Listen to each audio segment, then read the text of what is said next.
బాహుబలితో Indian cinema దశా దిశను మార్చిన ప్రభాస్ ప్రస్తుతం పాన్ ఇండియా సినిమాలకు బ్రాండ్ అంబాసిడర్ గా దూసుకుపోతున్నాడు. ఆయనతో సినిమాలు చేయాలంటే మినిమం 500 కోట్ల బడ్జెట్ ఉండాల్సిందే. ప్రభాస్ పారితోషికం 100 నుంచి 150 కోట్ల వరకు అందుకుంటున్నాడు.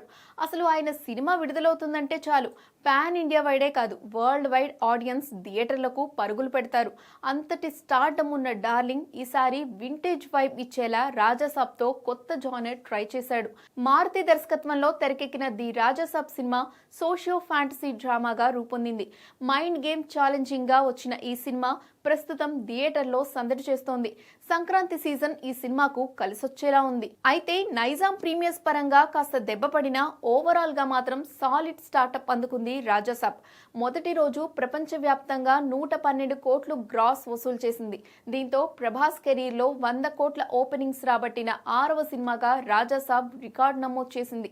బాహుబలి మొదలుకొని ఇప్పటి వరకు వచ్చిన సినిమాల్లో ఒక్క రాధేశ్యామ్ తప్ప అన్ని సినిమాలు 100 కోట్ల ఓపెనింగ్స్ అందుకున్నాయి. మొదటి రోజు బాహుబలి సెకండ్ పార్ట్ 214 కోట్లు రాబట్టగా, సాహో 130 కోట్లు, ఆది పురుష్ 140 కోట్లు, సలార్ 178 కోట్లు, కల్కి 191 కోట్ల ఓపెనింగ్స్ అందుకున్నాయి. ఇప్పుడు 112 కోట్లతో రాజాసాబ్ ఈ లిస్ట్ లో చేరిపోయింది. దీంతో ఇండియన్ బాక్సాఫీస్ దగ్గర 6 సినిమాలతో 100 కోట్ల ఓపెనింగ్స్ రాబట్టిన హీరోగా సంచలన రికార్డ్ క్రియేట్ చేశాడు డార్లింగ్.